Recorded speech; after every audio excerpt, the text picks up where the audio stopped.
আসসালামু আলাইকুম। উন্মেষ প্রেজেন্টস স্বাস্থ্য কথা নিয়ে আপনাদের সামনে হাজির হয়েছি। আমি ডাক্তার সিফাত চৌধুরী।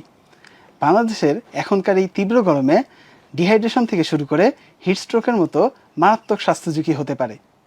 এই ঝুঁকি কাদের জন্য বেশি, কি করলে এই ঝুঁকি এড়ানো সম্ভব, এই সমস্ত বিষয় নিয়েই আজকে আমরা এই পর্বে আলোচনা করব।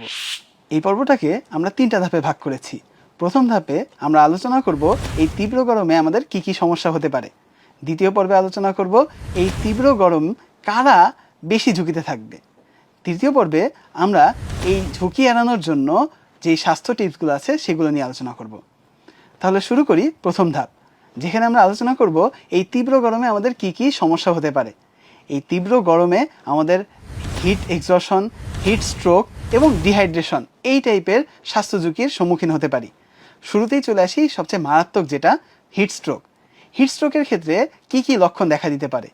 আমাদের সাধারণত যদি কেউ গরমের মধ্যে বেশিক্ষণ থাকে তাহলে তার ক্ষেত্রে শরীরে প্রচণ্ড ঘাম হয়, কিন্তু হিট স্ট্রোকের ক্ষেত্রে দেখা যাবে শরীর একদম শুকনো, কোনো ঘাম নেই এবং শরীরে টাচ করলে ওই ব্যক্তির তাপমাত্রা প্রায় 104 ডিগ্রি ফারেনহাইটের মতো হতে পারে।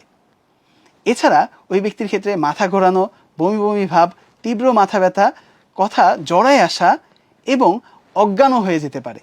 এই কোনো লক্ষণ যদি আপনি কোনো ব্যক্তির মধ্যে দেখতে পান তাহলে ধারণা করবেন সে হয়তোবা হিট স্ট্রোকে আক্রান্ত হতে পারে এবং তার জীবন বাঁচানোর জন্য তাকে তৎক্ষণাৎ হসপিটালে নিয়ে যেতে হবে। কিন্তু হসপিটালে নিয়ে যাওয়ার আগে আপনার ছোট কিছু পদক্ষেপ তার জন্য জীবন বাঁচানোর জন্য যথেষ্ট হতে পারে।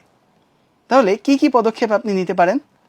তার ক্ষেত্রে প্রথমে আপনি যে কাজটি করবেন, সে যদি অতিরিক্ত জামাকাপড় পরে থাকে সেই অতিরিক্ত জামাকাপড় যেগুলো খোলা সম্ভব সেগুলো খুলে ফেলবেন। তার শরীরে পানি ছিটা দিতে পারেন। যদি আশেপাশে পানি বেশি থাকে তাহলে কাপড় ভিজিয়ে তার শরীরটা মুছে দিতে পারেন।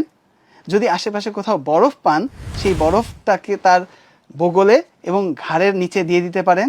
এতে তার শরীরের টেম্পারেচার বেশ খানিকটা কমে আসতে পারে। সে যদি অজ্ঞান না হয়ে থাকে তাহলে তাকে রিহাইড্রেট করার জন্য কিছু তরল মানে পানি, স্যালাইন এগুলো খাইয়ে দিতে পারেন। এছাড়া তাকে অবশ্যই হসপিটালে নিয়ে যেতে তো হবেই।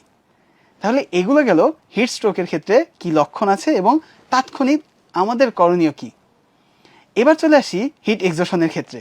হিট এক্সজশনের ক্ষেত্রে দেখা যাবে তার প্রচণ্ড ঘাম হচ্ছে।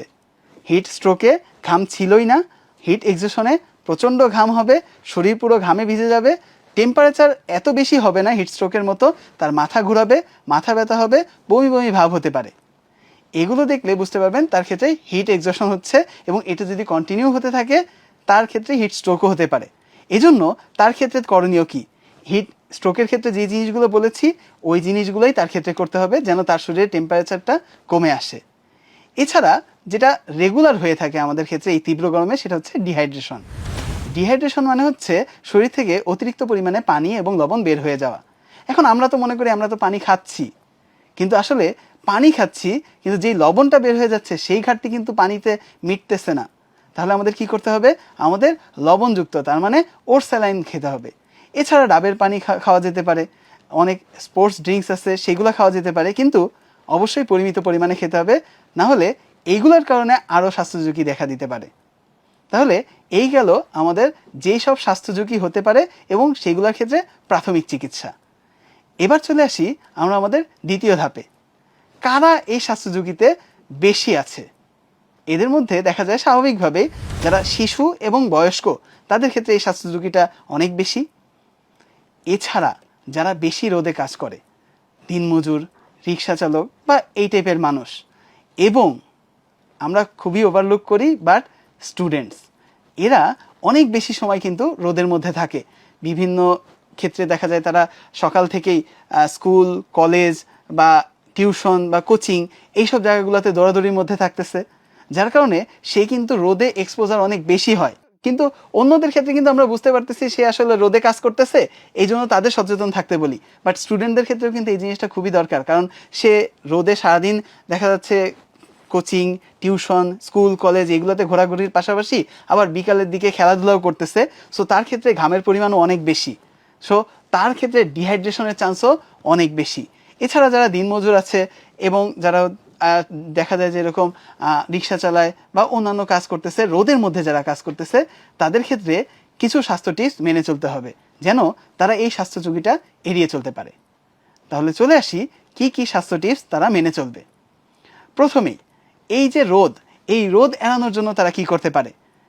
চেষ্টা করব খুবই প্রয়োজন না হলে দুপুর 12টা থেকে বিকাল 3টা পর্যন্ত, এই সময় রোদের তীব্রতা যেহেতু অনেক বেশি থাকে, এই সময় বাসার বাইরে না যেতে।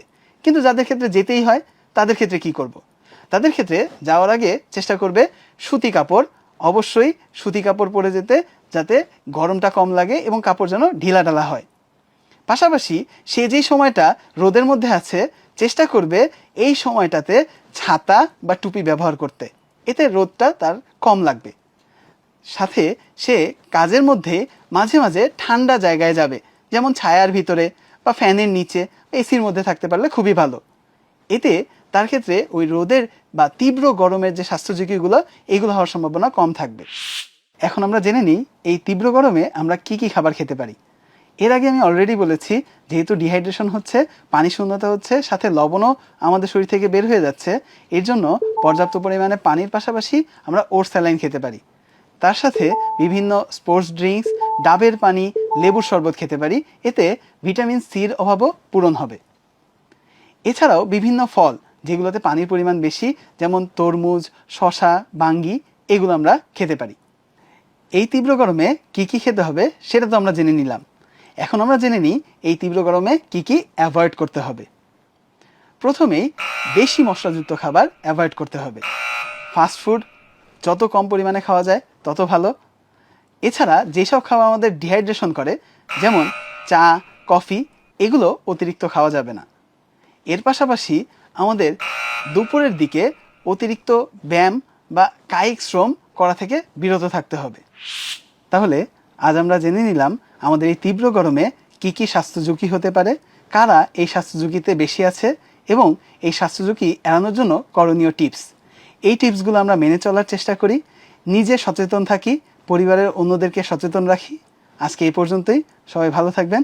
আল্লাহ হাফেজ। আসসালামু আলাইকুম।